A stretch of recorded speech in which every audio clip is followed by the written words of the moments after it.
Eh oui, même la nuit, je filme. Alors, après avoir parlé dans la vidéo numéro 4 de comment est-ce qu'on a fait pour obtenir nos numéros RFC personnels, numéros d'impôt personnels, eh bien maintenant on va passer à l'étape d'après qui est le numéro RFC mais de l'entreprise. Alors autant nos numéros RFC personnels, on aurait pu ne pas les avoir et on aurait quand même acheté le terrain. C'est juste notre comptable, notre représentante légale qui, elle, aurait dû venir signer. Mais bon, c'était tout à fait faisable. Autant sans numéro RFC de notre entreprise, on ne pouvait en aucun cas acheter le terrain. Voilà. Donc ça, c'est super important de le dire. Et en fait, notre numéro RFC d'entreprise, cette petite bataille-là a été menée en même temps qu'on menait notre petite bataille pour avoir nos numéros RFC personnels, à Marie et moi. Donc, dans cette vidéo, on va expliquer un petit peu toutes les étapes par lesquelles on est passé pour obtenir ce numéro, et ça n'a pas été simple du tout.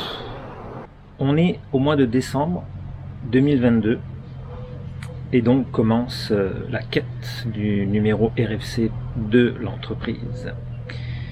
Alors pour ce faire, on recontacte Alan Chan de Mérida, un avocat qui avait réussi à nous obtenir des numéros, enfin des rendez-vous pour nos numéros RFC personnels. On le recontacte et on lui dit: Alan, est-ce que toi tu es capable de nous avoir des rendez-vous pour un numéro RFC d'une entreprise? Et, oh, il n'y a pas de problème. Donc on fait comme ça. Je pense qu'on est début décembre. On vient de finir de constituer notre entreprise.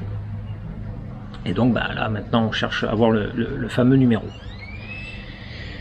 En fait, la personne qui doit se présenter aux impôts pour faire ce numéro-là, c'est notre comptable, en fait. Voilà. C'est elle qui doit réunir tous les documents et se rendre au rendez-vous et faire le numéro, puisque c'est la représentante légale de l'entreprise.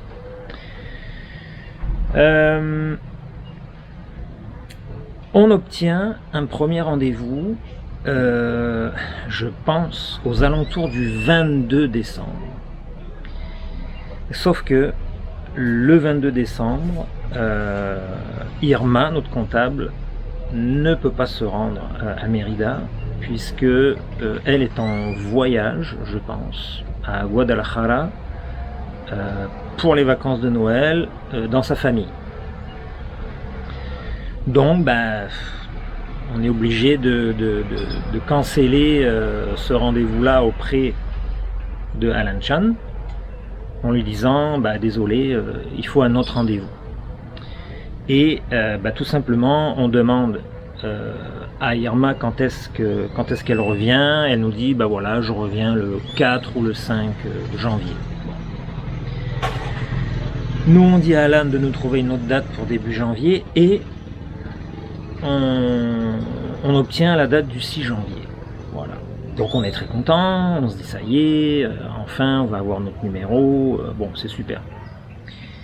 Et ben, le 6 janvier au matin, Irma, qui habite à Cancun et qui est de retour de Guadalajara, prend un autobus et se rend jusqu'à Mérida pour aller faire le numéro. Elle a son rendez-vous, alors je sais plus à quelle heure c'est, mais elle a son rendez-vous, voilà.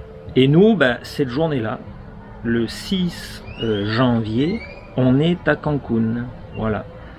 On avait Mélanie qui était venue nous visiter avec son fils et qui repartait le 6 de Cancun. Donc nous, on allait la raccompagner à l'aéroport. Et cette même journée-là, on avait Caro et Marco qui arrivaient de Montréal pour 2 semaines. Donc on faisait une pierre deux coups cette journée-là, mais on était à Cancun. Donc la journée passe et nous on attend avec impatience des nouvelles d'Irma en se disant bon, est-ce que tout est bon, elle nous a toujours pas écrit, ça doit être ça prend du temps, c'est un peu long. Et on est dans un petit café français à côté pas très loin de l'aéroport. On attend que Caro, Marco, que leur avion arrive. Et on reçoit des nouvelles d'Irma. Et là, hola Léo. Ah, muchas gracias. ¿Cómo estás? ¿Dónde vas? A la tienda, una relación de la Ok. Donc, c'est Léo. Léo qui est venu ramener les souliers de Pénélope.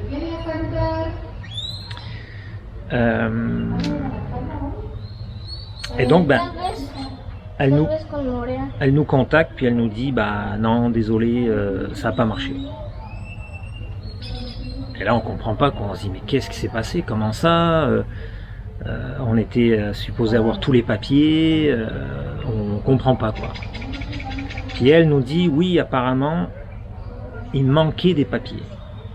Et ça, il faut aller voir ça avec l'avocate qui avait constitué notre entreprise. Donc là on n'est pas content, on se dit mais comment ça, enfin bref. Et elle nous dit vous êtes où là? Donc on lui dit écoute, on est à Cancun, on vient récupérer des amis qui arrivent de Montréal. Puis elle nous dit écoutez, c'est parfait parce que bon, l'avocate était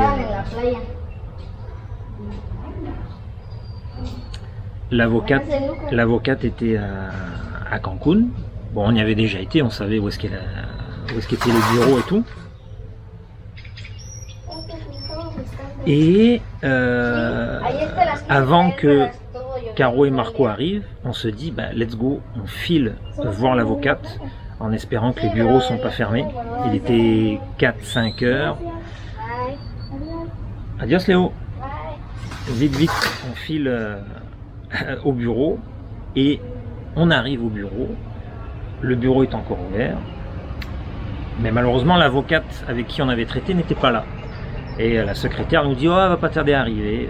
Donc on s'assoit, on attend, et là il y a une autre avocate qui passe, puis elle nous voit, puis elle nous dit mais qu'est-ce que vous faites là, vous attendez quoi? Et là on lui explique notre problème. Puis elle nous dit ok, vous avez été faire votre numéro RFC à Mérida, mais en fait Mérida se trouve dans un autre état du Mexique. Okay, c'est l'état du Yucatan. Et Cancun, là où on a fait faire notre entreprise, c'est l'état du Quintana Roo. Et en fait, dans l'état du Quintana Roo, pour faire le numéro RFC, ils ne demandent pas tout à fait les mêmes papiers que dans l'état de Mérida. Et comme les avocats, eux, quand ils nous ont fait les papiers, n'avaient aucune idée qu'on allait faire notre demande au Yucatan, ils nous ont donné la documentation, enfin les papiers pour faire le numéro RFC au Quintana Roo. Et donc c'est là qu'on a su que voilà, pour le Yucatan il fallait d'autres documents, peut-être 1 ou 2 papiers supplémentaires, pas grand chose, mais c'était suffisant pour ne pas pouvoir obtenir le numéro RFC au Yucatan, voilà, à Mérida. Donc en sachant ça, quelques minutes après, l'avocate arrive, on réexplique un peu le truc, elle nous dit oui, bon c'est normal. Puis elle dit écoutez, il va falloir rectifier ça, quoi. Il faut rectifier ça. Donc on va vous refaire, on va vous rajouter le ou les papiers qui manquent pour que vous puissiez refaire les documents à Mérida. Enfin, refaire le numéro RFC à Mérida.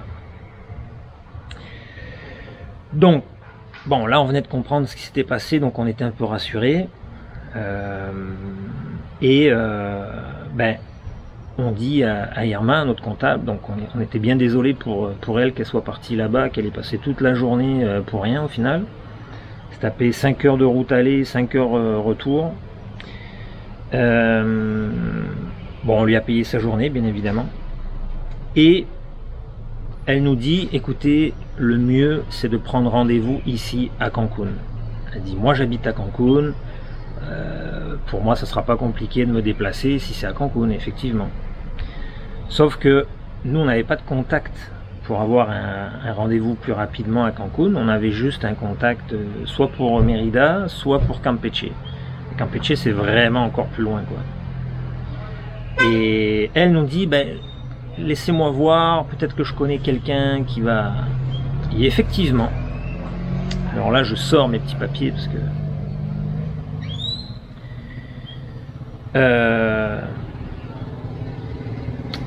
Irma nous dit que elle connaît quelqu'un qui peut nous obtenir un rendez-vous à Cancun, aux impôts de Cancun. Bon, donc là on dit go, let's go. Demande à cette dame de nous obtenir un rendez-vous. Nous on en a besoin. On était début janvier et il fallait qu'on ait notre numéro avant le dernier jour du mois de février. Et donc c'est parti, on demande à la dame et on attend un rendez-vous. Et en parallèle de ça, Irma nous dit, écoutez, ce que je vais faire, c'est que je vais quand même prendre rendez-vous de manière classique, c'est-à-dire je vais sur le site web et je prends rendez-vous pour vous. Mais comme on savait, des fois ça peut prendre des mois et des mois avant d'obtenir un rendez-vous, donc on n'avait pas trop d'espoir, mais elle nous dit on essaye, on verra bien. S'il y a des désistements, ça peut aller un peu plus vite, quoi. Et le 27 janvier, on est le 27 janvier, il nous reste un mois avant d'acheter le terrain, la date limite pour acheter notre terrain. Le 27 janvier, elle nous contacte par WhatsApp et nous dit, ouais, bonne nouvelle, on a obtenu un rendez-vous grâce à l'inscription en ligne pour le 7 février à Cancun. Waouh, on est super content, ouais, c'est super. Donc elle nous dit ça, et la même journée, elle nous recontacte, je sais pas, quelques minutes après ou une heure après, en nous disant, écoutez, incroyable, la dame à qui on a demandé un rendez-vous, elle nous a obtenu un rendez-vous pour le 30 janvier. Sauf que en fait, ça faisait déjà un petit moment elle avait communiqué à Irma la date du 30 janvier, mais c'était dans les courriers indésirables de la boîte email de Irma, donc elle n'avait pas vu. Et donc, entre guillemets, je ne sais pas si c'est vrai ou pas, donc là, elle nous dit, on est le 27, c'est le 30, donc dans 3 jours, on aurait possiblement le rendez-vous. Mais là, Marie et moi,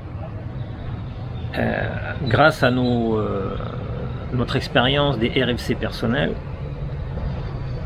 on savait que obtenir 2 rendez-vous pour le même nom, pour la même entreprise, c'était pas possible. Parce que dans leur système, ça bloque et tu ne peux pas avoir 2 rendez-vous en même temps, c'est pas possible.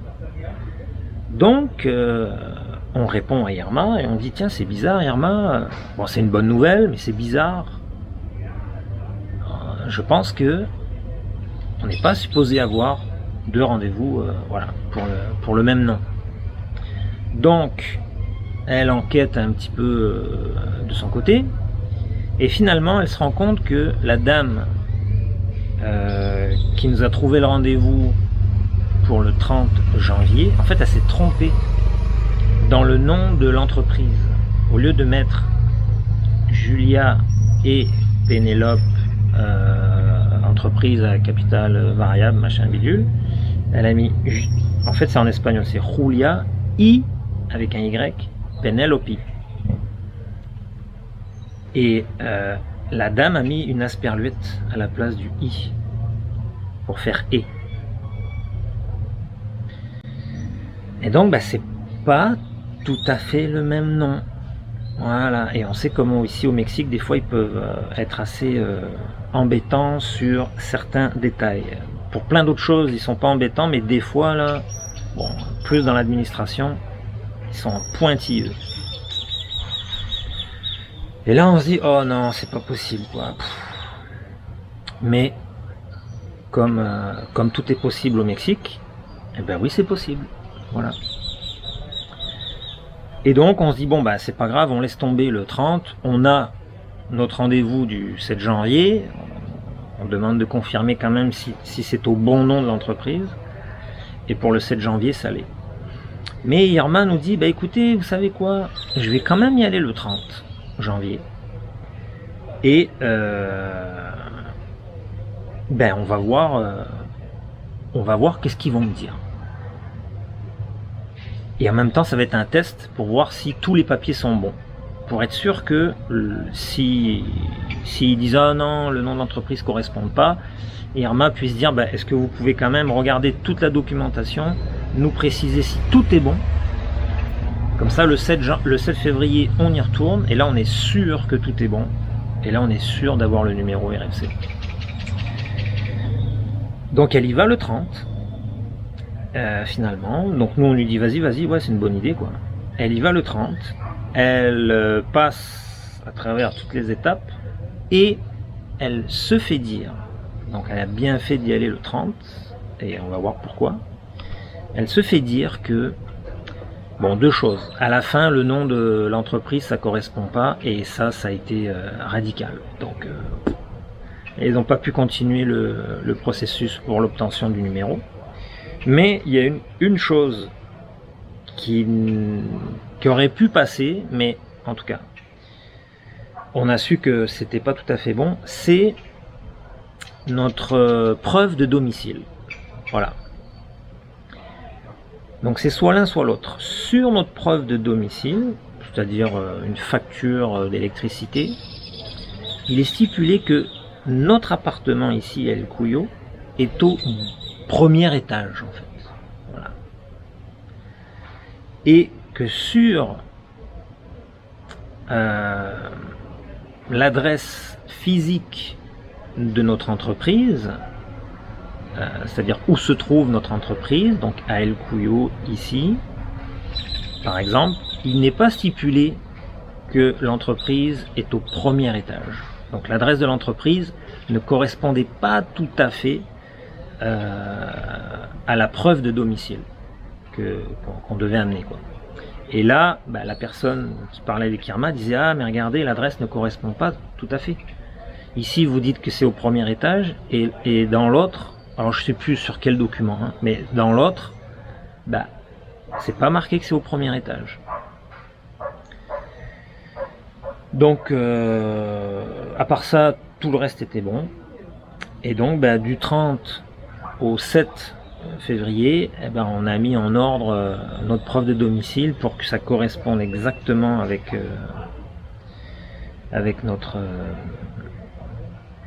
avec l'adresse de notre entreprise. Voilà. Le 7 février arrive et là on est à 20 jours, allez 3 semaines de l'achat final de notre entreprise. Et là on se dit en fait on se dit que on est sûr de rien et que tout peut encore arriver et que ça se peut que ça marche pas le 7. Là on était vraiment prêt à se dire que autant ça allait pas marcher, donc on pensait déjà à essayer de trouver un autre rendez-vous si le 7 ça marchait pas, mais le 7 a fonctionné. Irma est partie. Nous on était El Cuyo ici, on a attendu et à un moment donné elle nous envoie un message en nous disant que c'est bon, elle a le numéro RFC de l'entreprise et que enfin on a obtenu ce numéro-là. Donc ça a pris décembre, janvier, un bon 2 mois. Mais ça a été très stressant parce que on approchait tellement de la date de l'achat du terrain, la date butoir en fait, pour faire l'achat du terrain, que c'était un peu... Et dans tout ça, on avait aussi nos partenaires dans l'achat du terrain. Il y avait Raymonda qui, elle était tout en ordre, là. Elle avait tous ses papiers, elle était prête à acheter dès que nous on serait prêts. Et puis je pense que ça l'inquiétait un peu, nos histoires de RFC, parce qu'elle se rendait compte qu'on n'avait pas nos numéros, puis ça compromettait en fait l'achat du terrain. Alors qu'on y avait passé beaucoup de temps pour faire l'achat de ce terrain-là. Donc elle a commencé un peu à stresser, puis nous, ça nous stressait de voir qu'elle était stressée. Et puis il y a eu aussi les histoires avec Daniel à côté de ça. Daniel qui lui savait pas trop comment il allait rapatrier de l'argent, parce que lui il avait pas de compte bancaire ici au Mexique. Il avait un compte bancaire en Nouvelle-Zélande. Et là il fallait rapatrier, transférer de l'argent ici au Mexique. Enfin bon, c'était toute une histoire. Et tout, en fait, tout s'est réglé la dernière semaine, je pense, avant l'achat. Donc nous, on obtient notre numéro RFC, on est super content. Et avec notre numéro RFC, on se dit, ok, dernière étape, parce qu'il y a encore une étape qui n'a plus rien à voir avec le numéro RFC, mais il nous fallait quand même ce numéro-là pour réaliser cette dernière étape. C'était l'ouverture d'un compte de banque professionnel sur lequel on aurait versé l'argent, du paiement final pour le terrain, et on aurait fait le paiement de notre compte professionnel directement au propriétaire du terrain pour faire l'achat et laisser des traces comptables en fait, comme quoi c'est bien notre entreprise avec son compte professionnel qui a fait l'achat du terrain. Voilà. Et là on nous dit, oh vous allez voir, c'est pas compliqué, ça prend 4-5 jours et vous avez votre compte ouvert. Donc nous on a un compte personnel chez la banque BBVA depuis pas mal de temps, depuis plus d'1 an. Et on se dit, ok, on avait le contact d'un conseiller, on avait son WhatsApp, donc on le contacte, il s'appelle Hector, on dit salut Hector, est-ce que tu penses qu'on peut ouvrir un compte professionnel chez vous et tout. Il nous dit, ouais, pas de problème, envoyez-nous toute cette documentation-là. On a un service juridique qui va contrôler que tout est en ordre et vous allez pouvoir venir signer en agence l'ouverture de votre compte professionnel. Donc tout est parfait, nous on sait qu'on est tout en ordre, on a tout là. Sauf qu'au Mexique ça ne se passe pas comme ailleurs. En tout cas pas comme en France, ni comme au Canada. Et ni sans doute comme en Belgique. Donc, on envoie tout et on attend. 3, 4 jours, 5 jours. Et Hector nous donne des nouvelles et nous dit, quelle est l'activité principale de votre entreprise? Donc ça sera de faire de la location. Voilà. Et il dit ok. On attend encore un peu. Finalement il nous revient en nous disant, désolé, on ne pourra pas ouvrir votre compte bancaire. Ah bon, mais pourquoi? Et lui nous dit, en fait ce que vous avez mis dans votre activité principale, c'est que vous alliez faire de la location de locaux commerciaux. Et il dit là, vous ne faites pas de location de locaux commerciaux. Donc là, on se dit, ok, mais on n'a pas dit qu'on allait faire que ça, on avait mis toute une liste de choses, d'activités que l'entreprise pouvait faire. Donc c'est pas grave, c'est pas grave. Puis lui nous répond non, on est désolé, on peut pas faire ça. Dans la constitution de votre entreprise, là, dans toute la documentation, il est stipulé, et même sur le site des impôts, il est stipulé que votre occupation première, c'est vraiment la location de locaux commerciaux. On dit attends, mais qu'est-ce que c'est ça? C'est quoi ça? Et là on lui dit bah oui, ok, mais là nous ce qu'on veut juste là, c'est ouvrir un compte bancaire pour acheter notre terrain, et de ce terrain là, on espère faire construire. Bon, dans les faits, c'était pas forcément très vrai, mais c'est pas grave. Il fallait bien commencer par quelque chose, et souvent quand tu veux construire un local, une maison ou peu importe, il faut commencer par acheter un terrain. Et c'est ce qu'on essaie de lui expliquer. On dit bah écoute, oui, mais il faut bien qu'on achète ce terrain-là pour après développer des choses dessus, construire des choses dessus, etc. Et il nous dit non. En fait, ce qu'on comprend, c'est qu'au Mexique, il faut déjà être en activité. Il faut déjà avoir une activité pour ouvrir un compte professionnel. Alors, on s'attendait à tout sauf à ça. Et là, on est vraiment surpris. Et à plusieurs reprises, on lui dit mais là, on comprend pas. Tu sais, il faut que nous on se lance. Mais pour se lancer, on a besoin de notre compte professionnel. On veut être clean. On veut faire ça de manière transparente et tout. Et lui, il nous dit non, ça marche pas comme ça ici. Tant que votre activité n'est pas en fonction, on peut pas ouvrir de compte. Voilà. Donc là, on réfléchit et on dit pas de problème. On va on va créer une autre activité, puisque nous on avait mis qu'aussi avec notre entreprise on pouvait faire du service de graphisme, du design, notamment moi quoi. Et je dis à Marie, je dis écoute, on va demander à changer notre activité principale sur le site des impôts. Ça se fait en ligne et apparemment c'est très rapide. Et on va renvoyer les papiers à la banque en lui disant Hector, regarde, en fait on a changé notre activité principale, et l'activité principale maintenant c'est le design, et moi je fais du design. Donc on envoie ça et je leur dis je suis en activité. Parce que là c'était assez compliqué pour eux de voir si vraiment j'étais en activité ou pas. Enfin, c'était plus compliqué. Donc, on envoie ça. Il reçoit bien toute la documentation et tout. Ça passe par le service juridique et il nous revient en disant désolé, non, ça marche pas. On peut pas. Et là, on insiste, mais Hector, on comprend pas pourquoi. Il dit en fait non.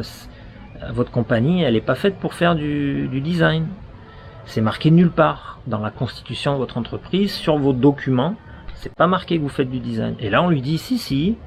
Alors, je pense que c'était le point 26 ou 27, là, je sais plus. On lui dit regarde sur le document que tu dois avoir en main, parce qu'on t'avait envoyé la documentation, et tu vas voir que à tel endroit, on dit qu'on offre des services en communication, des services de design, des services de conseil, design, bref, tout ça. Et là, il nous répond non, mais non, on peut pas. Alors, ce qu'il faut savoir aussi, c'est que quand tu ouvres une entreprise, un compte professionnel pour une entreprise, les banques envoient une sorte de commissaire vérifier l'endroit physique des locaux. Donc ils viennent voir, il y a quelqu'un qui vient, et pour tous les comptes professionnels, quelqu'un vient et prend des photos de ton bureau, de ton lieu de travail, pour compléter leur dossier en fait. Ils ont besoin de ça, c'est comme ça que ça marche ici. Donc nous, ce qu'on avait fait, c'est que moi je m'étais pris en photo sur mon ordi, en train de travailler, j'avais fait un peu j'avais montré un peu sur mon écran sur quoi je travaillais, bon. Et on lui avait envoyé ça, en lui disant, ben regarde, voilà, on est en activité, et on se doutait que, bon, en voyant ça, bah après il nous aurait sans doute envoyé quelqu'un pour bien confirmer, pour bien vérifier, enfin bon voilà. Mais on n'a même pas passé l'étape des photos de dire qu'on avait changé pour faire du design en fait, l'activité principale. Donc il n'a pas voulu, et donc on s'est retrouvé sans compte professionnel pour acheter notre terrain. Et là, gros souci. Et là on est rendu... je sais plus quand, voilà. Entre le 15 et le 20 février quoi. Et le 28 ou le 27 fallait qu'on achète. Donc ce qu'on fait, c'est qu'on appelle l'avocat qui s'occupe de la vente du terrain, qui s'appelle Martin Sosa. On le contacte, on lui dit, écoute Martine, on a un petit problème, on n'arrive pas à ouvrir de compte bancaire et donc on ne pourra pas payer avec le compte de l'entreprise. Qu'est-ce qu'on fait? Comment ça se passe? Aide-nous, trouve-nous une solution. Et là, lui, pas stressé du tout, il nous dit, ouais, il n'y a pas de problème. On dit, attends, comment ça, il n'y a pas de problème? Il dit, ouais, il faut faire une apportation. Il dit, ouais, vous faites ça, il n'y a pas de problème. En fait, ce que vous allez faire, c'est très simple, ça se fait, et c'est légal, tout à fait légal, donc pas de problème. Il dit, puisque vous êtes les propriétaires, vous êtes enregistrés, Marie, Miguel, comme les propriétaires de l'entreprise, vous pouvez faire une sorte de donation à votre entreprise. Donc de votre compte personnel. Alors on ne peut pas faire ça avec le compte d'un ami ou de quelqu'un de la famille, il faut que ça soit obligatoirement du compte personnel des propriétaires ou du propriétaire de l'entreprise. Alors il dit oui, vous faites le paiement directement de votre compte, donc par transfert. Et nous c'est ce qu'on allait faire, on allait transférer l'argent de notre compte au propriétaire directement. Le moment où on allait faire l'achat du terrain, qu'on allait signer les papiers avec le propriétaire devant l'avocat, tout ça. Et il dit vous faites ça. Et il dit moi je vais stipuler dans les papiers que vous avez fait un achat de votre compte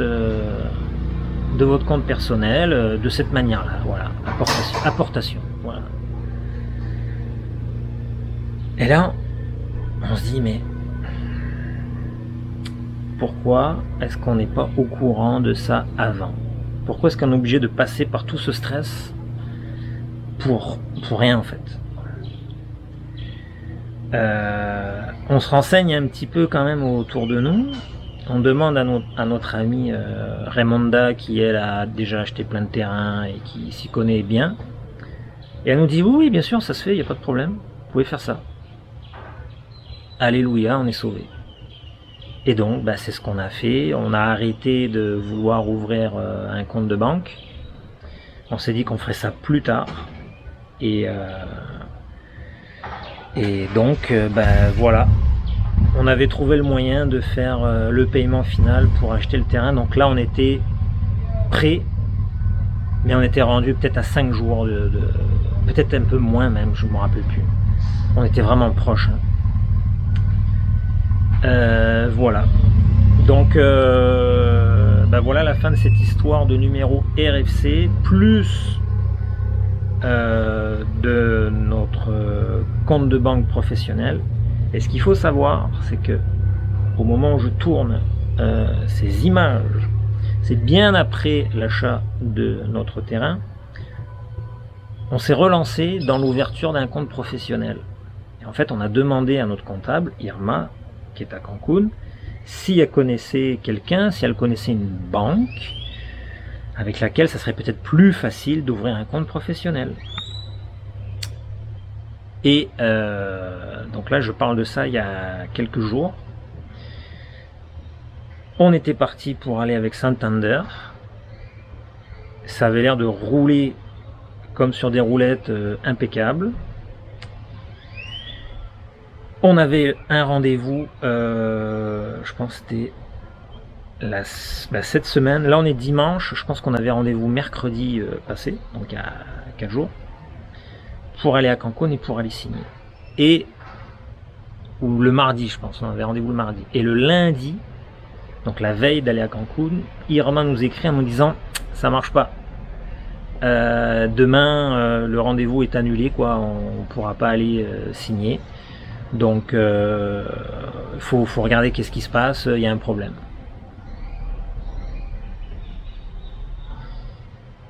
Et là, on parle de ça plus de 3 mois après l'achat du terrain. Donc on n'est pas dû pour avoir un compte professionnel.